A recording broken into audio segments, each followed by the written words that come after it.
তুরস্কের দক্ষিণ পূর্ব অঞ্চলে ভয়াবহ দাবানলে এখন পর্যন্ত ১২ জনের প্রাণহানি ঘটেছে, সেই সঙ্গে আহত হয়েছে ৭৫ জনেরও বেশি। গত ২১ জুন দেশটির স্বাস্থ্যমন্ত্রী এই তথ্য জানান। সামাজিক যোগাযোগ মাধ্যম এক্সে মৃতের সংখ্যা নিশ্চিত করেছেন তুর্কির স্বাস্থ্যমন্ত্রী ফাহরেটিন কোকা। দাবানল এখন দিয়ারবাকির ও মারদিন প্রদেশ ছড়িয়ে পড়েছে। এতে ১২ জন মারা যাওয়ার পাশাপাশি আরও ৭৮ জন আহত হয়েছেন। ৫ জনকে নিবিড় পরিচর্যায় চিকিৎসা দেওয়া হচ্ছে।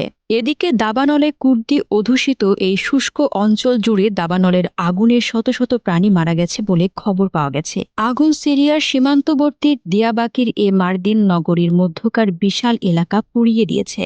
ফরাসি বার্তা সংস্থা এএফপির প্রত্যক্ষদর্শী এক সংবাদদাতা জানান, দ্রুত আগুন ছড়িয়ে পড়ে ও দ্রুতই তা ৫টি গ্রামের জন্য হুমকি হয়ে দাঁড়ায়।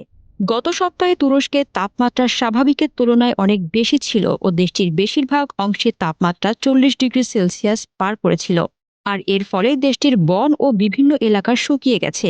অনেকের ধারণা অতিরিক্ত তাপমাত্রা ও বাতাসের কারণেই দাবানলের সৃষ্টি হয়েছে। আবার কেউ কেউ মনে করেন খড় পোড়ানোর কারণে এই দুর্যোগ দেখা দিয়েছে। তুরস্কে ফসল কেটে নেওয়ার পর খেতে থেকে যাওয়া ফসলের অবশিষ্টাংশে ইচ্ছে করে আগুন লাগিয়ে দেওয়া হয়।